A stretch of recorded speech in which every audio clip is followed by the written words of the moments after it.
नमस्कार विद्यार्थी मित्रांनो, मराठा विद्याप्रसारक समाजाचे केटीचे महाविद्यालय डिपार्टमेंट ऑफ इकॉनॉमिक्स मध्ये मी सहाय्यक प्राध्यापक संतोष प्रभाकर अडाव आपणा सर्वांचे वर्ष 2020-21 SY BCom या वर्गामध्ये स्वागत करतो। तर सर्वप्रथम सर्वांना अभिनंदन की तुम्ही FY BCom हा कोर्स हा सक्सेसफुली कंप्लीट केल्यानंतर तुम्ही SY BCom च्या ह्या वर्गामध्ये प्रवेश मिळवला आहे।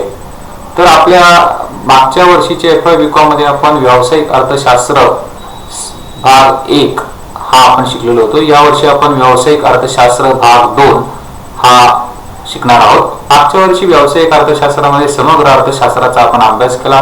या वर्षी आपण समग्र अर्थशास्त्राचा अभ्यास यामध्ये करणार आहोत। तर एक कंपल्सरी आणि एक सक्तीचा अनिवार्य विषय म्हणून व्यावसायिक अर्थशास्त्र हा SY BCom साठी आहे। या वर्षीपासून आपल्याला CBCS पॅटर्न म्हणजे क्रेडिट बेस्ड चॉईस सिस्टीम नुसार 2019 चा पॅटर्न आपल्याला लागू करण्यात आला आहे। त्यामध्ये 2 सेमिस्टर आहे, भाग 3 आणि भाग 4। तर भाग 3 मधील अभ्यासक्रमाचा सर्वप्रथम आज आपण ओळख करून घेऊया आणि त्यातील काही भागांना आपण सुरुवात करूया। तर सर्वप्रथम आपण बघूया की समग्र अर्थशास्त्र या विषयाचे ओळख आणि या विषयाचे अर्थ व व्याप्ती। तर व्यावसायिक अर्थशास्त्र म्हणजे काय? तर व्यावसायिक अर्थशास्त्र हा शब्द जो आहे हा 2 शब्द मिळून तयार झालेला आहे। एक म्हणजे व्यवसाय आणि दुसरा म्हणजे अर्थशास्त्र। तर व्यवसाय आणि अर्थशास्त्र हे दोन्ही मिळून व्यावसायिक अर्थशास्त्र, business plus economics is equal to business economics. म्हणून काय तर व्यवसाय आणि अर्थशास्त्र या दोन्हीचा आपण स्वतंत्र व्याख्या बघूया। तर एक प्रातिनिधिक स्वरूपाची थॉमस यांची व्याख्या आहे। व्यवसाय म्हणजे असे कार्य की ज्यामध्ये मुख्य उद्दिष्ट पैसा मिळवणे व मुख्य जोखीम ही पैसा गमावणे ही असते। तर व्यवसाय म्हणजे काय तर उत्पादन आणि विक्री यासारख्या ज्या क्रिया ज्या मध्ये केल्या जातात त्याला आपण व्यवसाय असे म्हणतो। आणि व्यवसायाच्या बरोबर इकॉनॉमिक्स अर्थशास्त्र याचा आपण इथे अभ्यास करणार आहोत। तर ॲडम स्मिथ यांनी संपत्तीचे अध्ययन करणारे शास्त्र म्हणजे अर्थशास्त्र अशी व्याख्या केलेली होती। तर रॉबिन्सन यांनी जी व्याख्या केली आहे ती सर्व मान्यप्राप्त अशी व्याख्या आहे। रॉबिन्सनची व्याख्या काय आहे की अमर्याद गरजा व पर्यायी उपयोगाची दुर्मिळ साधने यांचा मेळ घालण्याच्या दृष्टीने करण्यात येणाऱ्या मानवी प्रयत्नांचा अभ्यास करणारे शास्त्र म्हणजे अर्थशास्त्र आहे। शास्त्र म्हटलं की आपल्या डोळ्यासमोर मग सायन्स म्हणजे झूलॉजी, बॉटनी यासारखे विषय उभे राहतात। परंतु या विषयांव्यतिरिक्त शास्त्र म्हणजे सामाजिक शास्त्र जसं मानसशास्त्र, समाजशास्त्र हे सुद्धा शास्त्र आहेत। यामध्ये काय तर पद्धतशीर अभ्यास केला, कुठल्याही विषयाचा पद्धतशीर अभ्यास जिथे केला जातो त्याला आपण शास्त्र म्हणतो। जसे ज्योतिषशास्त्र आहे, जसं समाजशास्त्र आहे, जसं समाजातील व्यक्तींच्या राहण्याचा त्यात होणाऱ्या बदलाचा अभ्यास केला जातो। मानसशास्त्रामध्ये मानवी मनाचा आणि त्यानुसार प्रवृत्तीचा अभ्यास केला जातो। तर अर्थशास्त्रामध्ये व्यक्तींच्या आर्थिक वर्तनाचा अभ्यास केला जातो। मग अमर्यादित असणाऱ्या गरजा आणि मर्यादित असणारे साधने यांचा मेळ घालण्याच्या दृष्टिकोनातून आर्थिक वर्तन व्यक्तीचे कसे घडते ते त्यामध्ये आपण अर्थशास्त्रामध्ये बघू शकतो। जसे इतर शास्त्रांमध्ये नियम असतात जसं भौतिक शास्त्रामध्ये न्यूटनने दिलेला गुरुत्वाकर्षणाचा नियम आहे, त्याप्रमाणे अर्थशास्त्रामध्ये सुद्धा मागणीचा नियम आहे की वस्तूची किंमत कमी झाली असता वस्तूची किंमत कमी झाली असता तर वस्तूच्या मागणीमध्ये काय कर वाढ होते आणि या उलट परिस्थितीमध्ये जर वस्तूची किंमत वाढली तर वस्तूची मागणी वाढते। मग रॉबिन्सन यांची जी व्याख्या आहे ती काय सांगते, अमर्याद गरजा व पर्यायी उपयोगाची दुर्मिळ साधने यांचा मेळ घालण्याच्या दृष्टीने करण्यात येणाऱ्या मानवी प्रयत्नांचा अभ्यास करणारे शास्त्र म्हणून हे एक शास्त्र आहे। तर व्यावसायिक अर्थशास्त्र म्हणजे काय तर अर्थशास्त्रातील तत्वे सिद्धांत याचे व्यवसायासाठी केलेले उपयोजन म्हणजे व्यावसायिक अर्थशास्त्र होय। मग व्यवसायासाठी अर्थशास्त्रातील नियमांचा तत्वांचा वापर करून यशस्वीपणे व्यवसायासाठी दिशा दिग्दर्शन करणारे मार्गदर्शन करणारे शास्त्र म्हणजे व्यावसायिक अर्थशास्त्र असं आपण त्याला म्हणू शकतो। व्यावसायिक अर्थशास्त्र ही एक उपयोजित शाखा आहे की ज्यामध्ये व्यवसायाला दिशा दिग्दर्शन आणि मार्गदर्शन जे आहे ते अर्थशास्त्रातील नियम आणि तत्वानुसार केलं जात असतं, हे आपण थोडक्यात असे म्हणू शकतो। तर मग या पुढचा भाग आहे की अभ्यासक्रम. तर आपल्याला या वर्षी बिझनेस इकॉनॉमिक्स मॅक्रो किंवा व्यावसायिक अर्थशास्त्र समग्र हा जो अभ्यासक्रम हा पुणे विद्यापीठाने सेमिस्टर 3 साठी डिसाईड केलेला आहे. तर हा जो काही निर्धारित केलेला आहे यामध्ये आपल्याला काय शिकायचं आहे. तर यामध्ये आपण पहिलं प्रकरण बघू शकतो की समग्र अर्थशास्त्राची ओळख. मग पहिल्याच प्रकरणामध्ये समग्र अर्थशास्त्र म्हणजे काय, त्याची अर्थ, त्याचा स्वरूप, त्याची व्याप्ती या सर्वांचे अध्ययन यामध्ये आहे. अर्थशास्त्रात असणारी जी काही उद्दिष्टे असतात, आर्थिक उद्दिष्टांचा अभ्यास आहे. प्रकरण दुसरे जे आहे त्यामध्ये राष्ट्रीय उत्पन्न याविषयी माहिती दिली आहे. मग राष्ट्रीय उत्पन्नाच्या असणाऱ्या विविध संकल्पना, त्यामध्ये GNP असेल, GDP असेल किंवा यामध्ये दरडोई उत्पन्न असेल किंवा वैयक्तिक उत्पन्न असेल, या स्वरूपाच्या संकल्पनाचा अभ्यास आहे. त्याचबरोबर राष्ट्रीय उत्पन्न मोजण्याच्या कुठल्या पद्धती असतात, राष्ट्रीय उत्पन्न मोजण्यात येणाऱ्या अडचणींचा त्यामध्ये अभ्यास केलेला आहे. प्रकरण 3 मध्ये सनातन रोजगार सिद्धांत आणि उत्पादनाचे सिद्धांत. मग सनातन रोजगार सिद्धांत जो आहे ॲडम स्मिथ, पिगू, मार्शल यांनी सांगितलेला जो एकत्रित सिद्धांत आहे, JB से यांनी सांगितलेला, तो आपण तिथे बघणार आहोत. तर त्यावरती JM केन्स यांनी केलेल्या टीका आणि त्यांचा मांडलेला स्वतंत्र सिद्धांत आणि त्यावरही इतरही अर्थतज्ञांनी केलेल्या टीका त्यात आपल्याला बघायला मिळणार आहे. त्यानंतर प्रकरण 4 जे आहे की केन्स यांनी त्यांच्या प्रभावी मागणी तत्वामध्ये बचत प्रवृत्ती, उपभोग प्रवृत्ती आणि गुंतवणूक प्रवृत्ती सांगितलेली आहे. मग उपभोग प्रवृत्ती म्हणजे काय, बचत प्रवृत्ती म्हणजे काय, गुंतवणूक म्हणजे काय, स्वायत्त गुंतवणूक म्हणजे काय, प्रेरित गुंतवणूक म्हणजे काय, गुणक आणि प्रवेग तत्वाचा अभ्यास प्रकरण 4 मध्ये आपल्याला बघायला मिळेल आहे. तर आपण बघूया की आपलं पहिलं प्रकरण समग्र अर्थशास्त्राची ओळख. अर्थात कुठल्याही प्रकरणामध्ये पहिले आपण ओळख करून घेणं महत्वाचं असतं. मग यामध्ये आहे की समग्र अर्थशास्त्र, त्याचा अर्थ आणि त्याची व्याख्या, त्यानंतर समग्र अर्थशास्त्राचे स्वरूप आणि त्यानंतर आहे समग्र अर्थशास्त्राची व्याप्ती की ज्यामध्ये कुठले कुठले विषय शिकवले जातात. मग समग्र अर्थशास्त्राचं असणारं महत्व जे सूक्ष्मच्या नंतर उदयाला आलेलं आहे, मग त्याचं महत्व काय आहे आणि समग्र अर्थशास्त्रावर असणाऱ्या मर्यादा आणि समग्र आर्थिक उद्दिष्टे, सरकारने गाठायची विविध जी काही उद्दिष्टे असतात, पूर्ण रोजगार, किंमत स्थैर्य यासारख्या उद्दिष्टांचा अभ्यास या प्रकरणात आपण करणार आहोत. तर चला बघूया आपण प्रकरण 1 मधला पहिला मुद्दा आपण इथे सुरुवात करतो आहोत. तर तो म्हणजे समग्र अर्थशास्त्राचा उगम. या समग्र अर्थशास्त्राचा उगम बघण्यापूर्वी आपण बघूया की व्यावसायिक अर्थशास्त्रामध्ये 2 प्रमुख शाखा पडतात. आणि या 2 शाखा कुठल्या, तर ह्या 2 शाखा आहेत. तर त्यामध्ये सूक्ष्म अर्थशास्त्र आणि समग्र अर्थशास्त्र. मग सूक्ष्म आणि समग्र या 2 शब्दांचा उगम पहिले आपण बघूया. तर नॉर्वे येथील ऑस्लो विद्यापीठातील रॅग्नर फिश यांनी 1933 मध्ये सर्वप्रथम मायक्रो आणि मॅक्रो या शब्दांचा प्रयोग केलेला आहे. तर हे 2 शब्द जे आहे हे ग्रीक शब्द जे मिक्रोज आणि मेक्रोज यापासून तयार झालेले आहे. तर मिक्रोजचा अर्थ होतो मायक्रो आणि मेक्रोज पासून तयार झाला मॅक्रो, म्हणजे सूक्ष्म व समग्र. सूक्ष्म म्हणजे लहान तर समग्र म्हणजे मोठा, याचा असा अर्थ होतो. आणि या 2 प्रमुख शाखा व्यावसायिक अर्थशास्त्राच्या आहेत. त्यामधील दुसरी शाखा जी आहे समग्र अर्थशास्त्र, त्याचा आपण इथे विचार करत आहोत. तर समग्र अर्थशास्त्राचा उगम आपण बघूया. तर सूक्ष्म अर्थशास्त्राचा उगम सर्वप्रथम झाला 1776 मध्ये. ॲडम स्मिथ यांनी वेल्थ ऑफ नेशन हा ग्रंथ लिहिला. अर्थशास्त्राची विविधत्वे त्यामध्ये मांडली. मग उद्योग संस्थांचे सिद्धांत त्यामध्ये मांडले आणि म्हणून सूक्ष्म अर्थशास्त्राचे जनक जे आहे ॲडम स्मिथ यांना म्हटले जाते. त्यानंतर अनेक अर्थतज्ञांनी त्यामध्ये भर घातली. पण यानंतर 1929च्या जागतिक महामंदीमध्ये जे सूक्ष्म अर्थशास्त्राचे जे विश्लेषण होते, सनातन अर्थतज्ञांचे जे विश्लेषण होते, ते जागतिक महामंदी दूर करण्यासाठी उपयोगी पडलेले नाही. मग सूक्ष्म आर्थिक विश्लेषणाच्या मर्यादा 1929च्या जागतिक महामंदी दिसून आल्या आणि 1929 जागतिक महामंदी आणि दुसरे महायुद्ध या पार्श्वभूमीवर 1936 मध्ये केन्स यांनी त्यांचा general theory employment, interest and money हा ग्रंथ प्रसिद्ध केला आणि तेव्हापासून ही अर्थशास्त्राची स्वतंत्र शाखा म्हणून समग्र अर्थशास्त्राचा उदय झालेला आहे.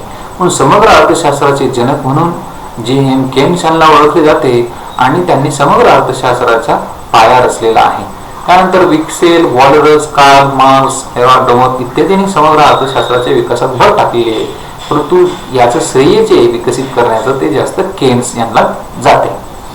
तर JM केन्स जे आहेत यांचे विविध सिद्धांतांचा अभ्यास आपल्याला समग्र मध्ये अर्थशास्त्रामध्ये करायचा आहे.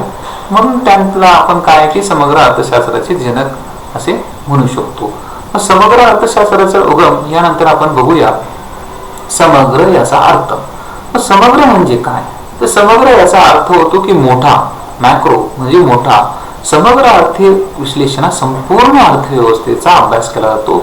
मग संपूर्णचा अभ्यास केला जातो, एकत्रितपणे घटकांचा अभ्यास केला जातो आणि संपूर्णचा अभ्यास यामध्ये केला जातो. सूक्ष्म आर्थिक विश्लेषणाच्या पूर्णपणे विरोधी हे असे समग्र अर्थशास्त्र विश्लेषण आहे.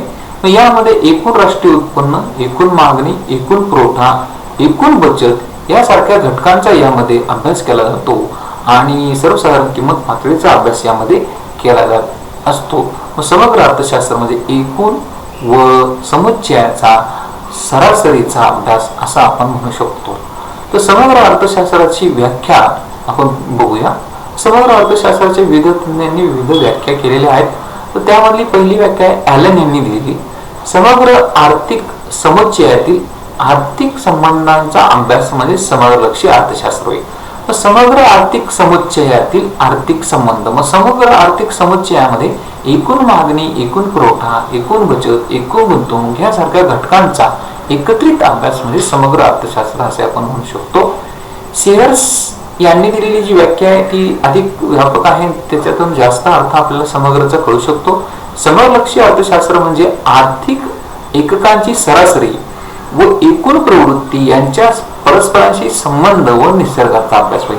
मग आर्थिक एकक मग एकूण मागणी, एकूण पुरवठा हा एकक असेल किंवा एकूण बचत, एकूण गुंतवणूक असेल, यांची सरासरी व एकूण प्रवृत्तीचा अभ्यास. मग एकूण कल काय सांगतो, सरासरी बचत प्रवृत्ती देशाची काय सांगते, सरासरी उत्पन्न, दरडोई उत्पन्न काय सांगतं, या सरासरी आणि समग्रचा अभ्यास यामध्ये केला जातो हे आपण असे म्हणू शकतो. त्यानंतर प्राध्यापक जे.एच. हँडसन यांनी केलेली व्याख्या आहे की ज्या शास्त्रामध्ये मोठ्या आर्थिक बाबींचा, उदाहरणार्थ एकूण रोजगार, एकूण बचत, एकूण गुंतवणूक, राष्ट्रीय उत्पन्न यासारख्या मोठ्या समुच्चयातील व त्यातील एकमेकांच्या संबंधाचा अभ्यास केला जातो, त्या समग्र अर्थशास्त्र असे म्हणतात. मोठ्या आर्थिक बाबींचा, एकूण देशाच्या संदर्भातील बाबींचा अभ्यास ज्यामध्ये केला जातो त्याला समग्र अर्थशास्त्र असे म्हणतात. तर इथे आपण समग्र अर्थशास्त्राच्या ह्या व्याख्या ह्या बघितलेल्या आहेत. तर आता आपण बघूया की समग्र अर्थशास्त्राच्या स्वतंत्र अभ्यासाची गरज का भासली. तर स्वतंत्र अभ्यासाची गरज भासली कारण की 1929 ची जागतिक महामंदी जी आहे त्यामध्ये सूक्ष्म विश्लेषण जे आहे म्हणजे एका घटकाचा, एका व्यक्तीचा अभ्यास ज्यामध्ये केला जातो आणि त्यानुसार लागू होणारे तत्व जे आहे संपूर्ण समाजासाठी लागू केले जातात. ते तत्व जे आहे ते तिथे फेल झाले किंवा त्याला अपयश आले. मग एका वैयक्तिकसाठी लागू होणारे नियम संपूर्ण समाजासाठी लागू होत नाही, तसेच त्यात समग्र आर्थिक विरोधाभास असतो असं अर्थतज्ञांचं मत आहे. त्याला मॅक्रो इकॉनॉमिक पॅराडॉक्स असं म्हणतात. उदाहरणार्थ एका व्यक्तीने जे बचत केली तर ती त्याच्या भविष्यासाठी चांगली असते आणि फायदेशीर असते, परंतु जेव्हा संपूर्ण समाजाने बचत केली तर त्यावेळेस काय तर आर्थिक क्रिया मंदावते, अर्थव्यवस्थेमध्ये गती जी आहे ती कमी होते.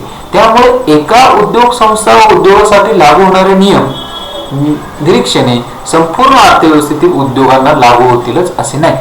म्हणजे सूक्ष्म आर्थिक विश्लेषणाच्या दृष्टिकोनातून बरोबर असणारी गोष्ट समग्र अर्थशास्त्राच्या दृष्टिकोनातून बरोबर असते असे नाही. म्हणून एका व्यक्तीचं किंवा एका विद्यार्थ्याच्या वर्तनावरून संपूर्ण वर्गाच्या वर्तनाबद्दल आपण जर काही विधान केलं तर बरोबर ठरणार नाही. एक विद्यार्थी हुशार असू शकतो, एक विद्यार्थी मोठा असू शकतो, त्यावर संपूर्ण वर्गाला आपण काय की त्याच्याबद्दलचं विश्लेषण करू शकत नाही. हा सरासरी आणि जास्तीत जास्त विद्यार्थ्यांचं आपण निरीक्षण करून त्यातून एकूण त्या वर्गाविषयीचं मत बनू शकतो, असं म्हणजे समग्र अभ्यास असं म्हणतो. म्हणून समग्र अर्थशास्त्र जे चुकीचे ठरते याला आपण म्हणजे सूक्ष्ममध्ये बरोबर ठरते ते समग्र अर्थशास्त्राच्या बाजूने चुकीचे ठरते, या समग्रलक्षी विरोधाभास असे म्हणतात. बोल्डिंग यांनी आर्थिक प्रणाली म्हणजे संपूर्ण अर्थव्यवस्थेला जंगलाची उपमा दिलेली आहे. तर एक वैयक्तिक उद्योग संस्था याला एक जंगलातील झाड असं म्हटलेले. संपूर्ण अर्थव्यवस्था म्हणजे जंगल आणि त्यातील एक कंपनी, एक उद्योग संस्था म्हणजे एक झाड असं म्हटलेलं आहे. मग समजा एक जंगल आहे आणि त्या जंगलाचा आपल्याला अभ्यास करायचा आहे आणि दुसऱ्या बाजूला एक झाड आहे. तर झाडाची जी वाढ ज्या पद्धतीने होते, झाडाबद्दलची जी निरीक्षणे आहे वाढीची, तिचा अभ्यास करून संपूर्ण जंगलाविषयी विधान करणं बरोबर ठरणार नाही. कारण की एखादं झाड हे हळूहळू वाढतं किंवा वेगाने वाढतं, त्यानुसार जंगल वेगानेच वाढतं असं म्हणणं बरोबर ठरणार नाही. त्यामुळे सूक्ष्मच्या दृष्टिकोनातून जी गोष्ट बरोबर असते ती समग्रच्या दृष्टिकोनातून बरोबर असेलच नाही. पण सूक्ष्म अर्थशास्त्राच्या मर्यादा ज्या आहे 1929च्या जागतिक महामंदीच्या पार्श्वभूमीवर दिसून आल्या. जागतिक महामंदी दूर करण्याची काही कारणं सूक्ष्म अर्थशास्त्रामध्ये सापडली नाहीत. समग्र पातळीवरती एकूण मागणी का कमी होते आणि बेरोजगारी का वाढते हे सूक्ष्म अर्थशास्त्राला सांगता आलं नाही, म्हणून समग्र अर्थशास्त्राची शाखा तेव्हा उदयाला आलेली आहे.